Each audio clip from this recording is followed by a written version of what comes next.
पुराने समय की बात है। काशी के नरेश नारायण सिंह ने अपने पड़ोस के राजा चंद्रसेन पर बिना कारण ही चढ़ाई कर दी।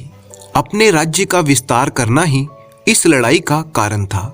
राजा चंद्रसेन अहिंसा का पुजारी था।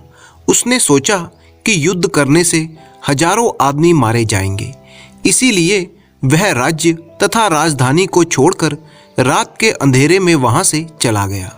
उसने सन्यासियों का रूप बनाया और काशी जाकर एक मंदिर में रहने लगा। राजा के साथ उसकी रानी भी थी। रानी पतिव्रता थी।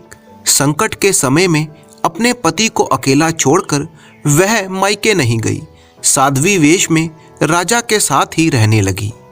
रानी गर्भवती थी। 9 महीने बाद एक पुत्र पैदा हुआ। राजा ने उसका नाम रखा सूर्यसेन। जब सूर्यसेन कुछ बड़ा हुआ तो उसे शिक्षा प्राप्त करने के लिए हरिद्वार के एक गुरुकुल में भेज दिया गया। एक दिन काशी नरेश को पता चला कि राजा चंद्रसेन अपनी रानी के साथ साधु वेश में उसी काशी में रहता है। राजा बड़ा ही क्रोधित हुआ। उसने दोनों को गिरफ्तार करवा लिया और दोनों को फांसी की सजा सुना दी गई।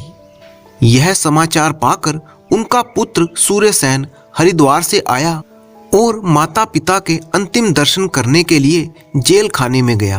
अपने पुत्र को प्यार करके पिता ने उसे उपदेश दिया और बोले, बेटा, पहली बात, ना अधिक देखना, ना थोड़ा देखना। दूसरी बात, हिंसा कभी प्रतिहिंसा के द्वारा पराजित नहीं होती। तीसरी बात, लड़ाई को लड़ाई के द्वारा जीता नहीं जा सकता। चौथी बात, जवाबी शत्रुता से शत्रुता नहीं मिट सकती। और पांचवी और अंतिम बात, हिंसा, लड़ाई और शत्रुता को प्रेम से ही जीता जा सकता है। इसके बाद राजा चंद्रसेन और उनकी पत्नी को फांसी दे दी गई। उनका बेटा सूर्यसेन कुछ समय तक जंगलों में भटकता रहा। कुछ समय बीतने पर वह एक जवान युवक बन चुका था। तब राजकुमार सूर्यसेन ने कुछ सोच समझकर काशी नरेश के महावत के यहाँ पर नौकरी कर ली।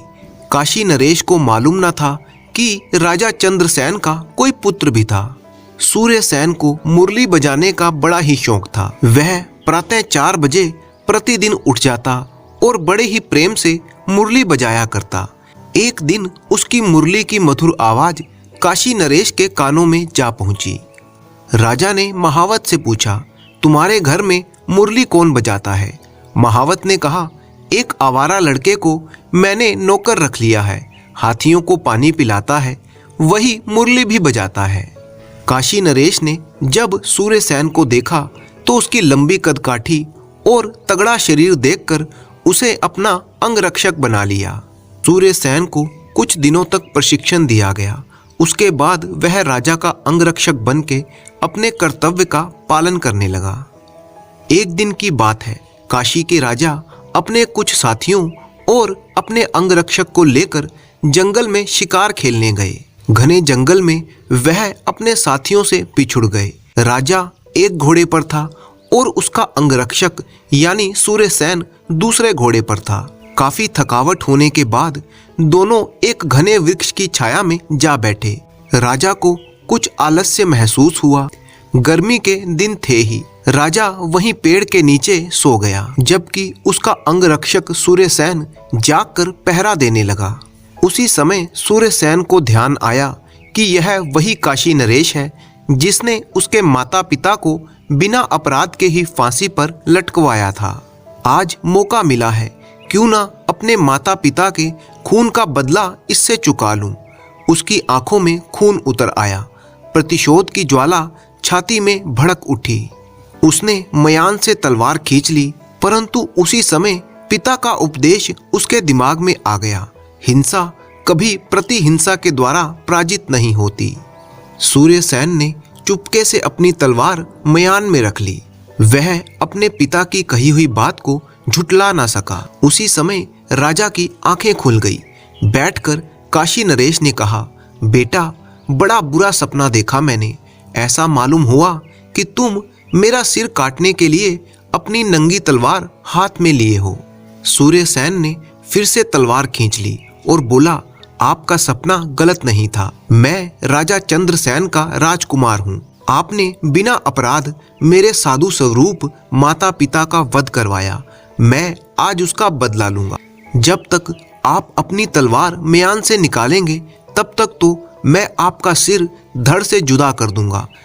आपके अत्याचार का बदला लेना ही चाहिए। दूसरा कोई उपाय ना देख राजा ने हाथ जोड़े और कहा, बेटा मुझे क्षमा कर दो। मैं तुमसे अपने प्राणों की भिक्षा मांगता हूँ। मैं आज तुम्हारी शरण में हूँ। अगर मैं आपको छोड़ता हूँ तो आप मुझे मरवा डालेंगे। नहीं बेटा, विश्वनाथ बाबा की शपथ, मैं तुमको कोई भी सजा ना दूंगा। इसके बाद दोनों ने हाथ में हाथ पकड़कर अपनी प्रतिज्ञा निभाने की शपथ खाई। सूर्यसेन ने अपना सारा भेद खोल दिया।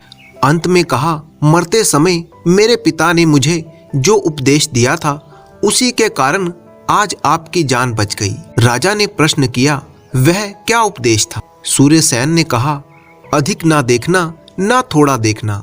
हिंसा को कभी प्रतिहिंसा के द्वारा पराजित नहीं किया जा सकता। राजा ने पूछा, इसका क्या अर्थ है? सूर्यसेन ने समझाया, अधिक ना देखने का अर्थ है कि हिंसा को अधिक दिनों तक मन में नहीं रखना चाहिए। ना ही थोड़ा देखना का मतलब है कि अपने बंधु या मित्र का जरा भी दोष देखकर उससे सहज ही संबंध मत तोड़ना। अब रहा, हिंसा को प्रतिहिंसा के द्वारा पराजित नहीं किया जा सकता। इसका अर्थ प्रत्यक्ष है। यदि मैं आपको प्रतिहिंसा की भावना से मार डालता तो परिणाम यही होता कि आपके पक्ष वाले मुझे मार डालते।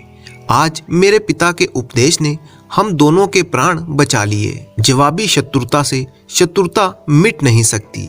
यह सिद्धांत कितना सच्चा है। आपने मेरे जीवन की रक्षा करके महत्वपूर्ण काम किया। मैंने भी आपके जीवन की रक्षा करके कम महत्वपूर्ण कार्य नहीं किया। बेटा, तूने तो मेरा पाप नाश कर दिया। पुण्य का सूर्य प्रकाशित हो उठा। गदगद कंठ होकर राजा ने लड़के को छाती से लगाया। राजधानी में लौटकर काशी नरेश ने सूर्यसेन का राजपाट उसे लौटा दिया। राजा ने सूर्यसेन के साथ अपनी बेटी का ब्याह करवा दिया। अहिंसा की तलवार ने जो काम किया वह हिंसा की तलवार नहीं कर सकती थी। हिंसा से दोनों राजवंश डूब जाते। किसी की आत्मा को किसी भी प्रकार से दुख पहुंचाना ही हिंसा है।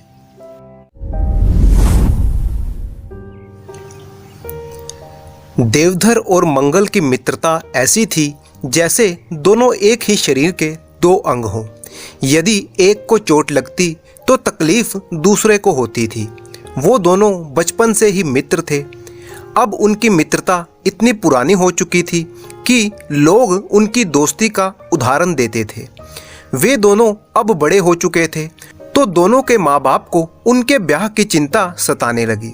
परंतु उन दोनों में से अभी कोई भी इसके लिए तैयार नहीं था, क्योंकि वे पहले अपना कोई व्यापार शुरू करना चाहते थे। दोनों ने अपना अलग अलग व्यापार शुरू कर लिया। एक दिन दोनों ने तय किया कि वो मिलकर व्यापार करें और दोनों मिलकर व्यापार करने लगे। उनका व्यापार अच्छा चल निकला। खूब धन कमाया। उनकी सारी गरीबी दूर हो गई। अब वो ठाठ बाट से रहने लगे। व्यापार जम जाने के बाद अब बारी थी उनके विवाह की। पास ही के गांव की लड़कियों के साथ मंगल और देवधर की शादी करा दी गई। शादी के बाद देवधर के स्वभाव में कुछ परिवर्तन आने लगा, जिसका कारण थी उसकी पत्नी। उसकी पत्नी देवधर के मित्र मंगल को पसंद नहीं करती थी। उसे मंगल और उसकी पत्नी से बहुत ही ईर्ष्या थी। वो अक्सर ही अपने पति को उसके दोस्त के प्रति भड़काती रहती और कहती कि वो ठीक इंसान नहीं है। वो कभी भी आपको व्यापार से बाहर निकाल सकता है। देवधर पर धीरे धीरे इन बातों का असर भी होने लगा। इसी तरह 2-3 साल बीत गए। अब देवधर के मन में भी अपने मित्र के प्रति ईर्ष्या का भाव आ गया था, जबकि मंगल बिल्कुल सच्चा और सीधा साधा आदमी था। उसके मन में कोई भी छल कपट नहीं था। ईर्ष्या की वजह से देवधर के मन में बेईमानी करने का विचार आया। उसने व्यापार में हेरा फेरी करना शुरू कर दी, क्योंकि व्यापार का सारा हिसाब किताब और खाता बही देवधर ही संभालता था, सो उसने व्यापार में घाटा दिखाना शुरू कर दिया। मंगल एक सीधा और नेक इंसान था, उसे इस गड़बड़ी की भनक नहीं लगी। एक समय वो भी आ गया जब मंगल उस व्यापार में भागीदार ही नहीं रहा। मंगल ने ऐसा धोखा जिंदगी में पहली बार खाया था। इस धोखे से उसे गहरा सदमा लगा। धीरे धीरे वह चुप रहने लगा। वो किसी से बात ना करता, वो ना हंसता ना बोलता था। इसी कारण उसकी पत्नी और माता पिता परेशान रहने लगे। एक तरफ तो घर में पैसों की तंगी रहने लगी, दूसरी तरफ मंगल बीमार रहने लगा। मंगल की पत्नी शन्नो ने कई वैद्य और हकीमों से मंगल का इलाज करवाया, किंतु कोई फायदा ना हुआ। किसी को भी उसकी बीमारी समझ में नहीं आ रही थी। मंगल दिन प्रतिदिन कमजोर होता जा रहा था।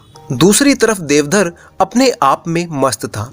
उसने हेरा फेरी करके खूब धन जमा कर लिया था। अब वो अलग अपना व्यापार करके खूब धन कमा रहा था। उसकी पत्नी ने भी खूब गहने बना लिए और बन ठन कर घूमती थी। गांव के लोग ऐसा विश्वासघात देखकर कानों पर हाथ रख लेते थे। लोगों को देवधर की बेईमानी का खूब पता था, लेकिन कोई भी खुलकर सामने नहीं आता था। एक दिन मंगल का चचेरा भाई सोमदत्त उससे मिलने के लिए आया। वो मंगल की हालत देखकर हैरान रह गया। मंगल की पत्नी ने चिंतित होते हुए कहा, देवर जी, आप अपने भैया का इलाज करवाइए। हम तो गांव में इलाज करवा कर हार गए, परंतु कोई भी फायदा नहीं हुआ। सोमदत्त ने कहा, भाभी, आप मुझसे पूरी बात विस्तार से बतलाइए। शन्नो ने सारी कहानी सोमदत्त को पूरी विस्तार से बता दी।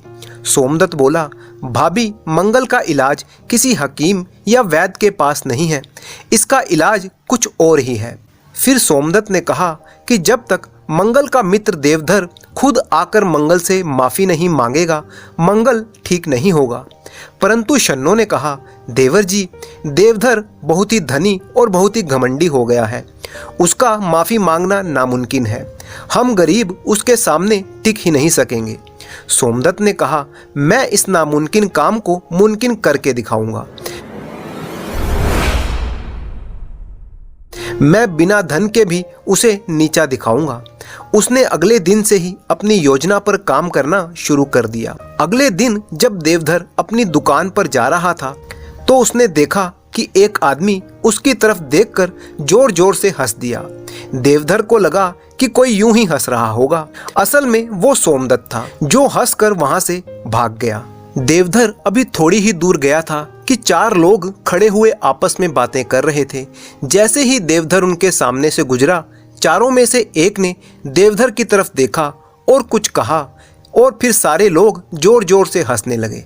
देवधर को लगा कि ये सब लोग उसकी तरफ देखकर हंस रहे हैं, हो सकता है कि मेरी पगड़ी टेढ़ी है। उसने अपनी पगड़ी ठीक की और गुस्से में आगे बढ़ गया। अब वह अपनी दुकान पर पहुंच चुका था। ज्यों ही वह दुकान के अंदर जाने लगा, एक छोटा सा बालक उधर से जोर जोर से हंसता हुआ गुजर रहा था। देवधर का क्रोध अब थोड़ा और बढ़ गया। उसने बालक को बुलाकर पूछा, ए लड़के, क्यों हंसता है? लड़के ने कहा, यूं ही, और वो वहां से चला गया।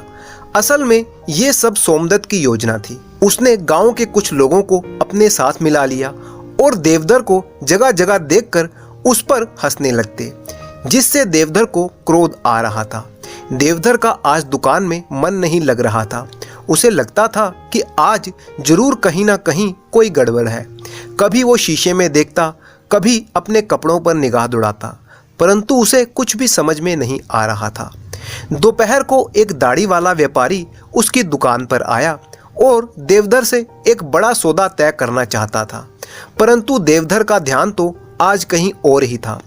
उस दाढ़ी वाले व्यापारी ने 2-3 बार अपनी दाढ़ी पर हाथ फेरा और बातों बातों में देवधर की ओर देखकर जोर जोर से हंसने लगा। फिर बोला, सेठ जी, सौदा करने के लिए मैं फिर कभी आऊंगा। देवधर को लगा कि उसकी अपनी दाढ़ी में शायद कुछ लगा है। वह बार बार अपनी दाढ़ी पर हाथ फेरने लगा। जैसे तैसे दिन बीत गया। आज उसका मन व्यापार में नहीं लगा, इस कारण बिक्री भी कम हुई थी। घर जाकर देवधर ने सारी बातें अपनी पत्नी को बताई। वह भी यह सब सुनकर परेशान हो गई। पत्नी ने देवधर के कपड़ों और पगड़ी को ध्यान से देखा, पर सब कुछ ठीक ठाक था। अगले दिन फिर जब वह काम से जा रहा था तो उसने लोगों को कानाफूसी करते हुए और हंसते हुए देखा। अब उसे हर समय यही लगने लगा कि हो ना हो लोग उसी को देखकर कानाफूसी करते हैं और हंसते हैं। ज़रूर ही ये लोग मेरी बेईमानी की चर्चा कर रहे होंगे। उसने 2-4 बार लोगों की बातें सुनने की कोशिश की, परंतु अपने बारे में एक शब्द भी उसे सुनाई ना दिया। अब उसे जहाँ भी लोग हंसते दिखाई देते, उसे लगता कि लोग उसका मजाक बना रहे हैं। इन्हें सबक सिखाना जरूरी है। अगले दिन जब कोई व्यक्ति उस पर हंसा तो देवधर ने चिल्लाकर कहा, ए पागल, पागल कहीं का। उधर से उस व्यक्ति ने भी देवधर को चिल्लाकर कहा, तू पागल, पागल कहीं का।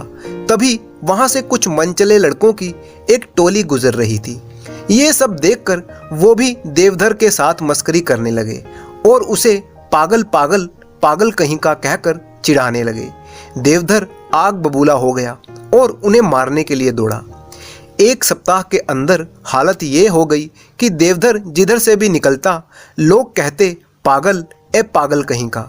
ये सुनकर वो बौखला जाता और गुस्से में पागलों जैसी हरकतें करने लगता। उसका व्यापार अब मंदा पड़ने लगा था। धीरे धीरे उसकी हालत खराब होने लगी। अगले दिन गांव के जमींदार के बेटे की शादी थी। जमींदार ने सारे गांव के लोगों को दावत पर बुलाया। देवधर भी खूब अच्छे कपड़े पहनकर और सज धज कर दावत खाने पहुंच गया। सोमदत्त वहां पर पहले से ही पहुंचा हुआ था। जमींदार खुशी से लोगों से मिल रहा था और उनका अभिवादन कर रहा था। सोमदत्त जमींदार के पास जाकर फुसफुसाकर बोला, आप गांव के सबसे धनी व्यक्ति से नहीं मिलेंगे। ये जो सामने दाढ़ी वाले सज्जन खड़े हैं वो अपने आप को आपसे भी बड़ा जमींदार समझते हैं। सोमदत्त ने ये बात सामने खड़े हुए देवधर की ओर देखते हुए कही। जमींदार आज बहुत ही खुश था तो बात को मजाक में लेते हुए फिर हंस हंस कर देवधर की ओर देखकर बोला, अरे यह तो बड़े ही भले आदमी हैं, और फिर आगे बढ़ने लगा। देवधर ने सोमदत्त को देखकर पहचाना और वो जान गया कि ये वही आदमी है जो पहले दिन उसे देखकर हंसा था और इसके बाद ही हर कोई उसे देखकर हंसने लगा। हो ना हो यह कोई राज की बात जानता है जो उसने आज जमींदार को भी बता दी। तभी तो जमींदार भी हंसने लगा। वह व्यक्ति उसकी कोई शिकायत कर रहा होगा या उसकी दाढ़ी में कोई गड़बड़ है। देवधर ने झट से अपनी दाढ़ी पर हाथ फेरा और परेशान हो उठा। वह झट से सोमदत्त से मिलने के लिए भागा, परंतु तब तक सोमदत्त वहां से गायब हो चुका था। अगले दिन सुबह देवधर ने पहले अपनी दाढ़ी साफ करवा दी, फिर सोमदत्त को ढूंढने निकल पड़ा। उसके मन में यह बात चल रही थी कि सोमदत्त ने जमींदार को क्या बताया होगा। थोड़ी ही दूर जाने पर उसे सोमदत्त दिखाई दे जाता है। उसने सोमदत्त से रात की बात पूछी तो सोमदत्त ने कहा, मैं एक ही शर्त पर तुम्हें जमींदार वाली बात बता सकता हूँ, तुम्हें मेरी एक बात माननी पड़ेगी। देवधर बोला, भैया धन मांगने के अलावा तुम जो भी कहोगे मैं वो करने को तैयार हूँ। यह सुनकर सोमदत्त देवधर को पास ही मंगल के घर में ले गया और बोला, पहले इनसे माफी मांगो फिर बताऊंगा। देवधर ने पलंग पर लेटे हुए व्यक्ति से तुरंत माफी मांग ली, भैया मुझे माफ कर दो। तो वह व्यक्ति पलंग से उठकर बैठ गया। उसके चेहरे पर पतली सी मुस्कान की रेखा खिंच गई। देवधर यह देखकर हैरान रह गया कि यह उसका अपना मित्र मंगल था। उसकी इतनी दुर्बल और बीमार हालत के कारण वह अपने बचपन के मित्र को भी पहचान ना सका। देवधर के मन में पश्चाताप होने लगा। तब सोमदत्त ने कहा कि मैंने तो जमींदार से आपकी प्रशंसा ही की थी। देवधर के मन में पश्चाताप होने लगा। उसने अपने मित्र के साथ जो धोखेबाजी की उसके लिए वह पुनः माफी मांगने लगा और उसे गले से लगा लिया। वो सारा धन जो उसने धोखेबाजी से कमाया था वो वापस मंगल को लौटा दिया और मंगल ने अपना एक अलग व्यापार शुरू कर लिया। अब मंगल पूरी तरह से स्वस्थ हो चुका था। अब दोनों दोस्त तो थे परंतु अलग अलग व्यापार करते थे।